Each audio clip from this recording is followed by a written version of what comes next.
আসসালামু আলাইকুম আপুরা ভাইয়ারা, আশা করি সবাই ভালো আছেন, যে যেখানে আছেন নিরাপদে আছেন।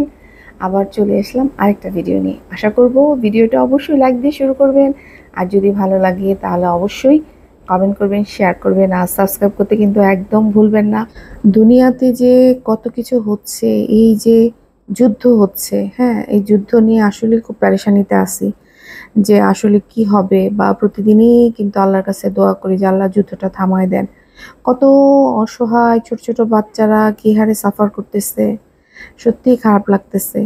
তার মধ্যে খুবই আর্লি যে মানুষ মারা যাচ্ছে, হার্ট অ্যাটাক, কার্ডিয়াক অ্যারেস্ট, এইভাবে করে মানে হেলদি লাইফস্টাইল তারা মারা যাচ্ছে, আর আমরা যে কি আনহেলদি ভাবে জীবনযাপন করতেছি।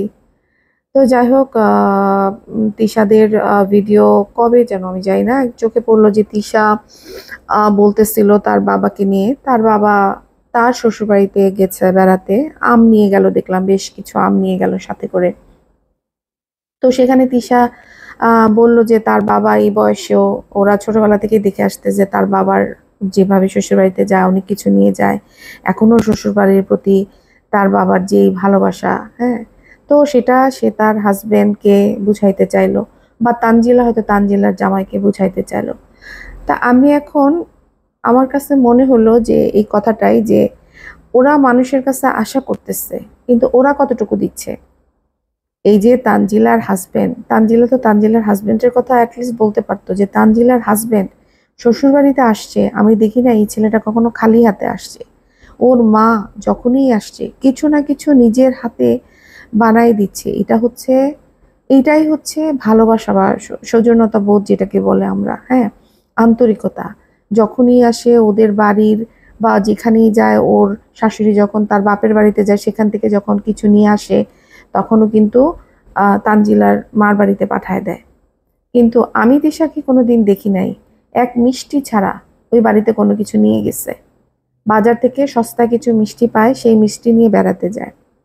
আমরা, ও বলতেছে ওর বাপের শ্বশুর বাড়িতে এটা নিয়ে যায়, কিন্তু মানুষ এটা ভুলে যাচ্ছে যে মেয়ের মাদেরকে, তার শ্বশুরবাড়ির লোকজনকে বা বেয়ানদেরকে কিভাবে আপ্যায়ন করতে হয় সেটা তিশা শিখে নাই। সেটার ব্যাপারে তিশার কোনো কথা নাই। তার যে জামাইটা, মেয়ের জামাইটা যে শ্বশুর বাড়িতে আসে, তাকে কিভাবে ট্রিট করে, তার জন্য কি রান্না করে, স্পেশাল কিছু রান্না করে। আমরা তো দেখি যে মেয়ের জামাইরা সারা জীবনই নতুন জামাই থাকে, যখনই শ্বশুর বাড়িতে যায় তার জন্য স্পেশাল রান্না বান্না হয়। তিশাকে আমি এখন পর্যন্ত দেখি নাই যে তার জামাই আসছে তার জন্য স্পেশাল ভাবে পোলাও, রোস্ট, হ্যাঁ, কাবাব, এই ধরনের কোনো খাবার কোনো দিন রান্না করে নাই। তাহলে তিশা কোন মুখে এই ধরনের কথাবার্তা বলে? তো তারপরে দেখলাম যে আপনার ওই যে আম, আহ, শারমিনের ছেলের মানে মোহাম্মদের জন্মদিন পালন করলো, ভালোই রান্না বান্না করলো দেখলাম শারমিনকে। তো সেইখানে একটা দুর্ঘটনা ঘটছে, যে দরজা বন্ধ করে দিছিল মোহাম্মদ, ভিতরে আটকাই গেছিল, দেন দরজা খুলতে বের করতে হয়েছে। এটা কিন্তু ছোট বাচ্চাদের মধ্যে খুবই কমন। বিশেষ করে যে বাচ্চাগুলো না খুব দুষ্ট থাকে বা খুব ছটফটে চঞ্চল থাকে, ওই বাচ্চাগুলো বেশি এই কাজ করে। তো সেই জন্য আসলে সবচেয়ে মানে ভালো হয় যে যে বাসায় আর কি এই ধরনের বাচ্চা আছে, ছোট বাচ্চা যে বাসায় আছে, ওদের আসলে যে ছিটকিনিগুলো না খুলে রাখতে হয় যতক্ষণ পর্যন্ত বড় না হয়। এটাই হচ্ছে সবচেয়ে উত্তম, কারণ ওদেরকে তো আর কন্ট্রোল করা যাবে না, আর ওদেরকে চোখে চোখে রাখা উচিত। আর চোখে চোখে রাখতে না পারলে তো অবশ্যই ব্যবস্থা নিতে হবে যাতে করে কোনো বিপদ না আসে। আর ওই যে বিপদের হাত পা নাই, যে কোনো সময় যে কোনো বিপদে কিন্তু আসতে পারে। তো আমরা যেহেতু জানি না, আমাদেরকে সাবধানে থাকতে হবে। আর যেহেতু শারমিন জানে যে মোহাম্মদের সাথে এর আগেও আম, বেশ কয়েকবার ঘটনা ঘটেছে, এর আগে বললো যে ওরা কাপড় চোপড় কিনতেছে আর ওরা বের হয়ে গেছে। কিন্তু আমার কথা হচ্ছে যে তোমরা এত বেশি কিসের জন্য কাপড় দেখা নিয়ে ব্যস্ত থাকো, যে বাচ্চা কোথায় চলে গেছে সেটা জানো না। একজন ভিডিও ধরে আরেকজন কথা বলতে থাকে, বাচ্চার দিকে তো খেয়াল রাখতে হবে, তাই না? টাকা ইনকাম করতেছে কার জন্য? বাচ্চাদের জন্য নাকি নিজের জন্য? তাহলে বাচ্চাগুলি কেন নিচ্ছে? সো এগুলো আসলে খেয়াল রাখতে হবে যে এত যদি ওরা এনগ্রোস থাকে নিজেকে নিয়ে, তাহলে তো আসলে হবে না। তো মা একটা ভিডিও শেয়ার করছে, সেখানে মানে আসলে সাবিনা বলতেছিল যে এরকম দরজা আটকায় ফেলছে। ওরা হয়তো ভাবে নাই যে ব্যাপারটা তো সিরিয়াস হবে, বা ও হয়তো দরজা খুলে বের হয়ে আসবে। তো তখন যখন শারমিনকে দেখাচ্ছিল তখন কিন্তু শারমিন হাসতেছিল, যার কারণে মনে হয় দর্শক অনেক আজে বাজে কমেন্ট করছে, আমি কমেন্টগুলো পড়তে পারিনি। তো সেখান থেকে গতকাল সাবিনা একটা ভিডিও নিয়ে বসছে এবং সে এক্সপ্লেন করছে কেন কি হয়েছে। তো সেখানে সেইটাই বলল যে আসলে সেই যেভাবে বলল যে একদম উপর থেকে নিচ পর্যন্ত লোকজন জমে গেছে, সেরকম কিছু কিন্তু আমাদের সাথে ওরা কেউ শেয়ার করে নাই। তো যাই হোক, হয়তো বা তখন ওদের মুহূর্তটা সেরকম ছিল। আর ভালো লাগছে যে সাবিনা অ্যাটলিস্ট একটা মূল্যবান জিনিস নিয়ে গেছে, মানে গোল্ড কিনতে পারে নাই, বাট রূপা নিয়ে গেছে। রূপারও কিন্তু ভ্যালু আছে। আর অন্যদিকে দেখলাম যে মিম কিন্তু একটা ছোটো মোটো প্লাস্টিকের খেলনা নিয়ে গেছে। এটা ভালো লাগছে যে সাবিনা আসলে মন থেকেই বাচ্চাগুলিকে ভালোবাসে, বিশেষ করে ভাই বোনের বাচ্চাগুলিকে। এটা কিন্তু আর ওর কোনো ভাই বোন করে না। না আমি তৃষার মধ্যে দেখছি সেই ভালোবাসা, না আমি মিমের মধ্যে দেখছি সেই ভালোবাসা। এটা একমাত্র সাবিনার মধ্যেই আছে। বাচ্চাগুলিকে মন থেকে আদর করে, প্রত্যেকটা বাচ্চাকে। খুকির বাচ্চা বলেন, আবার ওইদিকে মিজানের কি বলে এটা, শাহিনের বাচ্চা বলেন, সবার বাচ্চাকে কিন্তু ও আদর করে। আবার তানকে বলেন, আবার ওইদিকে আদবিয়াকে বলেন, সবাইকে ভালোবাসে। কিন্তু নিজের মেয়েটাকে অবহেলা করে। মানে আমি মরিয়মের কথা বলতেছি। আজকে যদি মরিয়মের দিকে ভালোভাবে নজর দিয়ে ভাই বোনের বাচ্চাদেরকে দেখতো, তাহলে হয়তো ওটা অনেক ভালো হতো। নিজের বাচ্চা নিজের বাচ্চাই। হ্যাঁ, নিজের বাচ্চার চুলে উকুন হয়ে আছে, কোনো খবর নাই, বাচ্চাটাকে একটু টেক কেয়ার করবে, কোনো খবর নাই। অন্যের জন্য রান্না বান্না, অন্যের জন্য সবকিছু। সত্যি এইসব মানুষের বাচ্চা সবসময় অবহেলিতই হয়, যারা অন্যের কাছে, মানে অন্যের চোখে ভালো থাকতে চায়, অন্যকে করতে চায়, তারা সবসময় নিজের মানুষকে অবহেলা করে। কিন্তু নিজের স্বামীর ব্যাপারে কিন্তু আবার 16 আনা। তো যাই হোক, এইবার হচ্ছে দেখলাম যে শারমিনের শাশুড়ির ব্যাপারটা দেখলাম, যে শারমিনের শাশুড়ি মনে হলো খুব চিন্তিত আছে। চিন্তিত স্বাভাবিক, যখন একটা বয়স হয়ে যায় মানুষের এবং সেই সময় যদি কোনো রোগ ধরা পড়ে, তখন অবশ্যই মানুষ ভয় পায়। বিশেষ করে ছেলেটা যেহেতু ভাদাইম্মা, বড় ছেলে তো টাকা পয়সায় নাকি নাই, সে তো দেখভালই করতে পারে না, বরং তার ঋণ তার বাবাকে শোধ করতে হচ্ছে, না জানি এরকমই কিছু শুনলাম। আবার এদিকে ছোট ছেলেটা মানে ইনকাম করা শুরু করছে, কিন্তু ছোট ছেলেটাও ভাদাইম্মা, কারণ মা বাবাকে ওইভাবে টেক কেয়ার করতে পারে না। বাবা অসুস্থ হয়, মা অসুস্থ হয়, বউয়ের জন্য বসে থাকে। মানে এত ভয় পায় বউকে, যে বউ যে নিজের বাবা মার প্রতি যে তার দায়িত্ব কর্তব্য আছে সেটা পর্যন্ত সে করতে পারতেছে না। তো বাবা মা তো বুঝেই যে ছেলে নিজের জন্ম দিছে বা নিজে দেখতেছে ছেলে কেমন, ওইটুকু তারা বুঝে গেছে। ছেলে চিকিৎসা করবে কিনা এই ব্যাপারে সন্দেহ আছে। এই জন্য তারা আসলে শারমিনের উপরেই ডিপেন্ড হতে চাচ্ছে, যে হয়তোবা করলে শারমিনই করবে, নিজের ছেলে করবে না।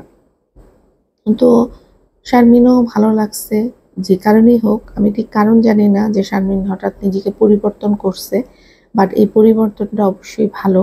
আর এই পরিবর্তনটা ধরে রাখা উচিত, কারণ ভালো হলে, ভালো হতে পয়সা লাগে না, আবার ভালো করলে ভালো ফলই পাবে। শ্বশুর শাশুড়ির জন্য আজকে ভালো করতেছে, শ্বশুর শাশুড়ির যে দোয়াটা পাবে সেটা কিন্তু অমূল্য, সেটা টাকা দিয়েও কিনতে পারবে না।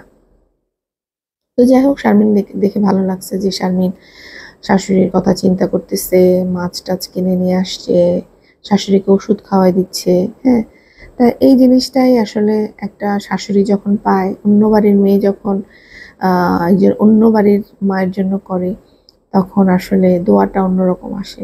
একজন হাজবেন্ড যখন একজন অন্য বাড়ির মেয়ে, মানে বউকে ভালোবাসা দেয় বা টেক কেয়ার করে, তখন অন্য বাড়ির মেয়েটার ভিতর থেকে যে দোয়া আসে সেটাও কিন্তু অমূল্য। তো সেই জন্য এই দোয়াগুলো কিন্তু সবাই নিতে পারে না, সবার মধ্যে সেই ক্ষমতা কিন্তু থাকে না, এই আর কি। আর খুকিও দেখলাম যে রূপার জিনিসে নিয়ে গেছে। খুকি এই জিনিসটা খুবই বোল্ড, মানে বোল্ড কি কারণে বললাম, যে সবাই গোল্ডের জিনিস নিয়ে গেছে, সেখানে খুকি কিন্তু ওদের সাথে তাল দিয়ে বা প্রতিযোগিতা দিয়ে কিন্তু গোল্ডের জিনিস নেয় নাই। সে কিন্তু চিন্তা করছে যে ও সিলভার পড়তে পারবে না, ওর জন্য সিলভার নিছে না, সেটা মনে করে নেয় নাই। ওই যে টাকার কথা চিন্তা করেই নিচ্ছে। হ্যাঁ, যে টাকা কম পড়বে বা বলে। আর স্বর্ণের এখন অনেক দাম, সেটা আমরা ভালো করেই জানি, তো সেই জন্যই দেয় নাই। তো সেই জন্য যে খুকির ভ্যালু কম হয়েছে তা না, বরং খুকি গাড়িতে করে ঘুরে বেড়াইছে, আর শারমিনদেরকে কোনো ভ্যালুই দেয় নাই এই বাপ্পি। তো লাস্টে একটু কথা বলি, পরে হয়তো আমি অন্য টপিক নিয়ে আসবো। একটা কথা বলি যে এই এই ইউটিউবে একজন মাইগ্যা লোক আছে, বা একজন কি বলবো এটাকে, মানে বাপ্পি যেরকম বদা, বাপ্পির থেকেও বড় বদা একটা লোক আছে, যে কিনা বিভিন্ন কমেন্ট বক্সে, সবার কমেন্ট বক্স না, বিশেষ করে হচ্ছে যে মরিয়মের বাবার কমেন্ট বক্স, আর আরও কিছু আম, যারা এই ধরনের ভিডিও করে ওদেরকে নিয়ে, তাদের কমেন্ট বক্সে আলোকিত করে। কিভাবে আলোকিত করে? সে তার বউয়ের চ্যানেল প্রমোট করে সব, বিশেষ করে কিবরিয়া ভাইয়ের ভিডিওতে আমি গিয়ে, মানে ওনার কমেন্ট বক্সে সব সময় উনি ওনার বউয়ের চ্যানেল প্রমোট করে। আমি এই কারণেই বউ বলে সন্দেহ করতেছি, কারণ কোনো দর্শক কোনো দর্শক কি মানে কারো চ্যানেল প্রমোট করে কখনো? আমি কখনো দেখিনি। আমার চ্যানেল কাউকে আমি প্রমোট করতে দেখিনি অন্য চ্যানেলে গিয়ে, কিন্তু একজনের চ্যানেল প্রতিদিন প্রতিদিন প্রমোট করে ওই বদা লোকটা, ঠিক আছে? এবং সে বলে যে সে নাকি তার দর্শক। আমার সন্দেহ হচ্ছে, আমার মনে হচ্ছে এটা তার বউ হতে পারে। এটা তার বউ হতে পারে বা কোনো আত্মীয় হতে পারে, কারণ কোনো দর্শক কারো চ্যানেল প্রতিদিন গিয়ে অন্যের কমেন্ট বক্সে প্রমোট করে না। এবং মিথ্যা প্রমোট, কীরকম মিথ্যা প্রমোট দেখেন। আমি প্রথম, এবং আমি এটা চ্যালেঞ্জ করে বলতে পারবো, আমি অন্য কারো ভিডিও দেখি না, বাট এখানে যে কয়েকজন আছে তাদের কথা আমি বলতেছি। আমি কিন্তু প্রথম ভিডিও করছি যে কোরআন শরীফটাকে যে পায়ের কাছে রেখেছিল তিশা, সেইটা নিয়ে আমি কিন্তু প্রথম ভিডিও করেছিলাম। আমি ভিডিও করার 5 দিন পরে কিবরিয়া ভাই ভিডিও দিছে, একই ভিডিও, একই থাম্বনেল দিছে যে কোরআন শরীফের অবমাননা করা হয়েছে, ঠিক আছে?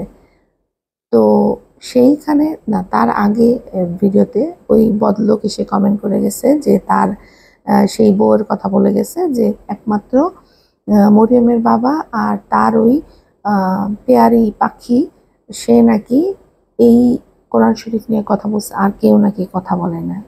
খুবই হাস্যকর ব্যাপার হচ্ছে যে আমি ভিডিও করার 5 দিন পরে মরিয়মের বাবা ভিডিও করছে, এবং মরিয়মের বাবার 1 দিন বা 2 দিন পরে যার চ্যানেল প্রমোট করে গেছে যে সে নাকি কোরআন শরীফ নিয়ে কথা বলছে, সে কথা বলছে আসছে আরো 2 দিন পরে, বুঝতে পারছেন? অথচ এই লোক কিন্তু কমেন্ট বক্সে গিয়ে বলে আসছে যে তার ভিডিওটা দেখেন, মানে পাখির ভিডিও দেখে আইসেন, তার ভিডিওতে এই কথা বলা হয়েছে। পাখির ভিডিওতে পাখি একমাত্র যে কিনা কোরআন শরীফের অবমাননা নিয়ে কথা বলছে, অথচ আমি প্রথম কথা বলছি কোরআন শরীফ অবমাননা নিয়ে। আপুরা ভাইয়ারা বিশ্বাস করবেন কিনা জানি না, আমি কিন্তু অন্য কারো ভিডিও দেখে ভিডিও করি না। আমি কিন্তু সরাসরি ওদের ভিডিওগুলো দেখি, কারণ আসলে ওদের ভিডিওগুলো দেখলে আমার যে ধারণা হয় বা আমি যেটা বুঝতে পারি, সেটার উপরে ভিডিও করতেই আমার ভালো লাগে। না কি আমি অন্যের চ্যানেল দেখব, মানে অন্য যারা ওদেরকে নিয়ে ভিডিও করে তাদের চ্যানেলে দেখব, ওদের মনোভাব আমি প্রকাশ করব, তাতে আসলে কোনো লাভ হলো না। কারণ ওরা আসলে কি বলতেছে আমি কিন্তু বুঝতে পারবো না আমি যদি ওদের ভিডিও না দেখি। তো ওদের ভিডিও আমি মাঝে মাঝে দেখি, সবসময় দেখি না। হ্যাঁ, তো সেই জন্য আমি আসলে বলতে পারি না। তো এই যে আমরা, এই লোক কিন্তু তিশাদের ফ্যামিলিকে নিয়ে বিভিন্ন জায়গায় জায়গায় গিয়ে কথা বলবে, দর্শকদের এই করা উচিত, দর্শকদের সে করা উচিত, যারা কিনা এদের ভিডিও দেখে। কিন্তু এই লোক কিন্তু একটা ভিডিও দেখা বন্ধ করে না ওদের। হ্যাঁ, প্রত্যেকটা ভিডিও খুঁটায় খুঁটায় দেখে, এবং আমার মনে হয় এই লোকে সবচেয়ে বেশি ভিউজ দেয় তিশার পরিবারকে। মানে তাদের খুঁটিনাটি যেভাবে করে দেখে, মানে আমি যে ভিডিও করি আমি অত খুঁটিনাটি দেখি না, যেভাবে করে ওই লোক এদের ভিডিও দেখে। এবং সে ওই তার বউ বা তার আত্মীয় হবে, তাকে হচ্ছে গিয়ে ওই মানে জ্ঞান দিয়ে আসে কি কি বলবে না বলবে, টাইটেলে কি বলবে, এখানে কি বলবে, সেখানে কি বলবে, ঠিক আছে? তা এগুলো করে। আর সারাক্ষণ বলতে থাকবে যে তাকে নাকি কে কপি করে, আমি জানি না কার কথা বলে, তাকে নাকি কে কপি করে, কপিবাজ, এই সে কি কি জানি বলে, মাথায় গরম আছে। তো যাই হোক, অন্যকে নিয়ে কথা বলতে চাই না, কিন্তু এই কথাটা আমাকে বলতে হলো, কারণ মিথ্যা কথা কেন ছড়াবে, তাই না? যেখানে আমি দেখলাম যে আমি প্রথম ভিডিওটা করলাম, আমার 5 দিন পরে মরিয়মের বাবা করলো এবং মরিয়মের বাবার 1 দিন বা 2 দিন পরে সে ভিডিওটা করছে, তাহলে কেন এই ধরনের মিথ্যা প্রচার করে মানুষ? তাহলে সে বদার থেকে কোন অংশে ভালো?